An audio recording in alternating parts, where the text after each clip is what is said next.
Alright, some of y'all probably think I've been slacking, but no, I'm not gonna lie, I have been. So I have done a little bit of work. See the hoods here, obviously. I did go ahead and kind of even out this hole, just kind of tapering it where it jacked up before on each side.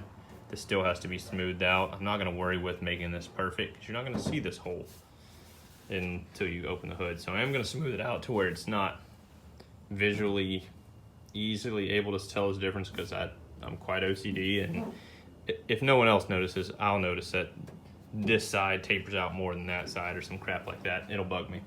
But anyways, we get clearance now. There's gap. You can't really tell from my finger there, but yeah, we clear now. I'm gonna take a little bit more material off. You can see how it's notched there.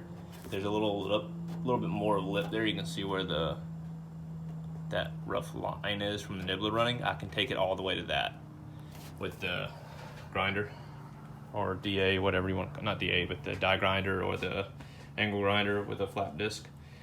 So I'll take that a little bit more off. I've got to order sheet metal so I can fab up a rough draft of that. And I'm gonna try to do a kind of Eleanor-ish hood makeshift on here. I'm gonna try to do it all out of steel and weld it and blend it as best I can, and then I'm sure I'm gonna have to use maybe some fiberglass, but at least some Bondo to smooth out the welds and to give it a kind of a little bit of a smoothing roll transition so it's not just like that. Anyways, one issue that I found I might have is my hood pins. So originally, let's see if I can lift this hood without it messing with anything because it's not bolted. Originally, I was going to put the hood pins not where these stops are, but up here on the core support, which is where I see a bunch of people doing these pins. In fact, the car on Quick Latch's website, that's an Eleanor car, has them there. However, it also states that you're supposed to have like 1.5 inches of gap from the top of the hood to that. I don't think I have that. I have like right at 1 inch, maybe 1.25 inches.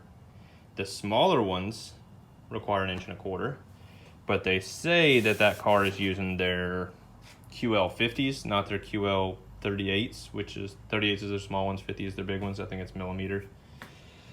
So anyways, I've got to figure out a way to make some measurements before I cut a hole, because I might end up needing to send mine back if they'll exchange them. That will be some money back because those are more expensive. If I'm assuming they would refund the difference. Anyways, so that's one thing I'm working. I have to order steel because nowhere around here has 18 gauge steel. It has 16 gauge all day. I have 16 gauge, but this hood is 18. I'd like to stay to that, not only because it's matching the hood, but also because it would add extra weight being 16 gauge. But on top of that, not only am I putting that gauge on the hood, but on top of that, I'm adding weld, I'm adding filler, other things that are gonna add weight. And it's not gonna need the extra thickness for support or anything because I'm already putting angles here that's gonna give it more support anyways. But on to the other stuff. I started messing with these inner panels for the rear quarter section. I went ahead and put some sound deadening on the inside because they were pretty ting, ting, ting, and now they are thump, thump, thump. Anyways, these things are a pain. There's probably an easy way to do these. The way I did them was laid them in place, pinched down, and took an object on the back through the existing staple holes and poked to mark and dent where I needed to drill holes.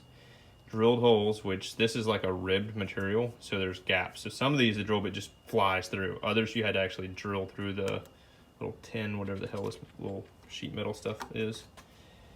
And you have to form these a little bit because they're not exact to this contour. So you have to kind of bend them a little bit to get them to flow right.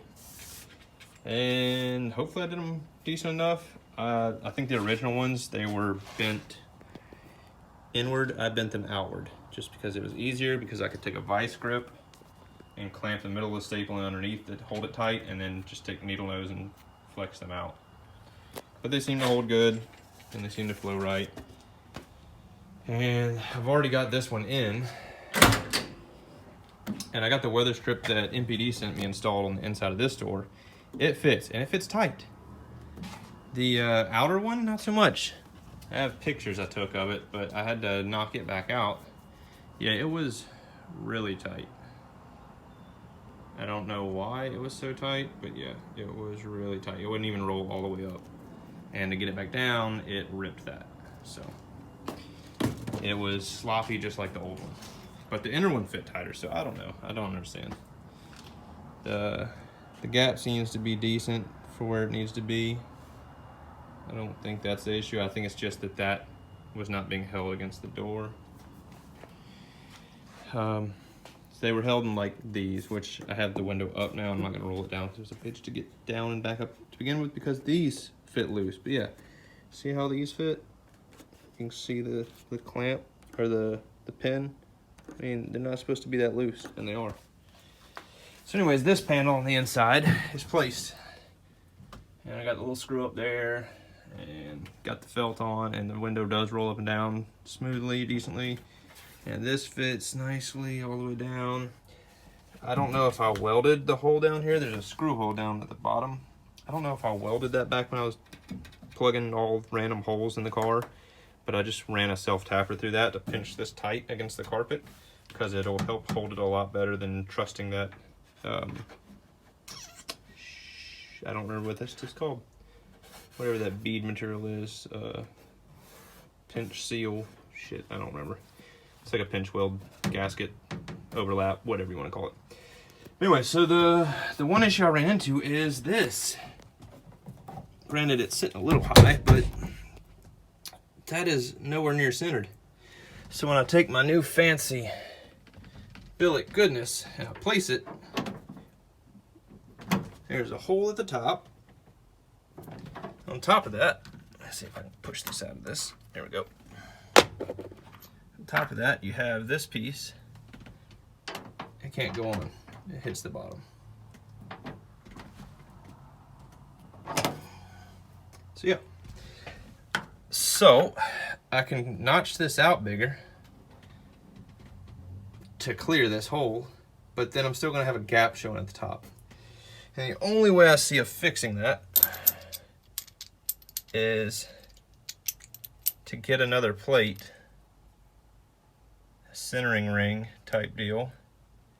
And it would, since this sits flush on the back, there's no indention or anything, which would be nice if it had an indention, but the only way I can see doing it is getting a centering ring that fits. It would have to fit this loop, but then there would be nothing to hold it on. I don't know. I could try to have it stick out. I really don't know, but I mean, I'd have to put something behind it to cover that, unless I put weld material on, which I don't want to do. Yeah, I don't know. But it is definitely almost certainly sitting as low as it'll go. I can try to maul it down a little bit, see if it would push down. I don't know if maybe the carpet's holding it up a little bit. Maybe I can trim the base, because it's sitting on the carpet down here. Sorry for the camera work, but back here, yeah, this is sitting on the carpet. Maybe I can trim this base to allow it to go down further. If that's what it is, I'll try that first, I guess, before I do any cutting and drilling. But yeah, that's where it's at. Trying to get these rear panels on so I can button up my rear windows and get the cranks put on permanent. I was hoping that I could finish up this glass and have all the weather stripping done. What I'm gonna end up doing is just leaving this inner felt and just not having anything on the outside, I guess. And it's gonna end up having a bit of a rattle to the glass probably, because it doesn't have anything to hold it steady. But I want to get my door panels all put on, but I don't know what to do with these outside strips. Like, none of them are wanting to hold good. I don't know why.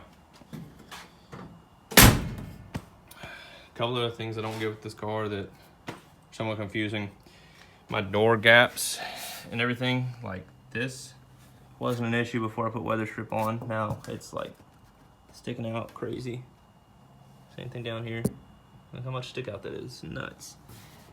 The door is under spring tension. Like, I can push this button and it just pops it out. Like, it starts getting tension right there. that's tension there.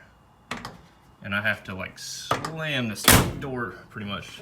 It's getting a little bit easier, but I have to shut this damn thing pretty hard to get it closed now because of that weather stripping. I thought it would have compressed some by now and eased up, but I'm wondering if the damn thing has started to like flex the bottom of the door out from me having it forced shut. I don't know, but I don't know why it's poked out so much like it is now. Like, it was not that bad before. It's like the whole bottom of the door is just kicked out. Maybe my bolts weren't tight in the front and it pushed the bolts. I guess I'll try to adjust the door whenever I pull the fender back off and see if it does anything.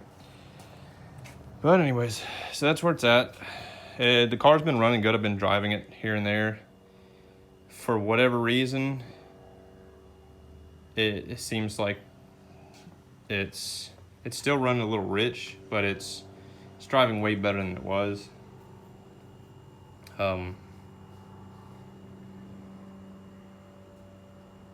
But I don't know, it's still having issues whenever I first crank it. I have to open the throttle plate some to get it to fire up. It's not just starting on its own.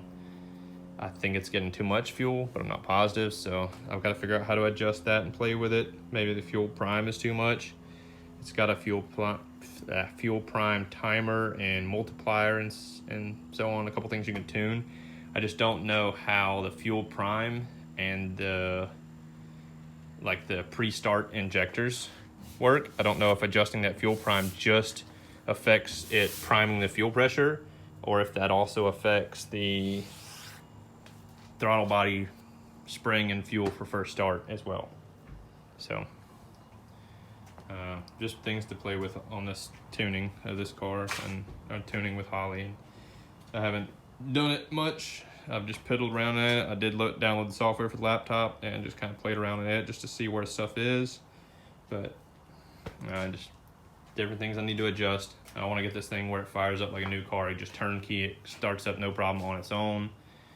And I want to get tuning to where it actually is making decent power, but I don't want to make crazy power because obviously old school 302 block, I don't want to split it. So right now it's spooling and building 4 PSI and it is building boost early, like maybe 2,500. HEP sent me the new turbo housing for the exhaust side, this T4. I do plan on welding that up, just not right now. I want to try to break the car in some before I go doing that, because when I do that, I'll either swap out the wastegate spring to the next size up, or I will be purchasing some MAC valves, which allow me to control boost electronically using the Holly, which I prefer to do that. That way I have more control of it. The Holly can also make changes. It has safeties to where if it overboosts, it can kill boost and so on. It could kill spark, etc. There's a lot of stuff you can do with this thing. And I haven't even touched the surface of what you can because I don't know everything yet. It's just what I've been reading and watching videos on. But I'm learning, picking up, and hopefully I'll catch on quick. Maybe by next cruising, I'll have my hood done. I'll have my doors dealt with, and this thing will be driving and making power, and I can turn these tires over. I do have to start saving for the rear, so I can do the rear end. When I do that, I'll probably change out the clutch to a more streetable clutch. I'll probably also pull my transmission and fix the leak in it, because right now my transmission has a slow leak and my rear end also has a slow leak, which that'll be done when I do the rear end fix. But anyways, that's it for now, and maybe next time I'll make the video, these panels will be done and this hood will be started. So, alright guys, thanks for watching. Later.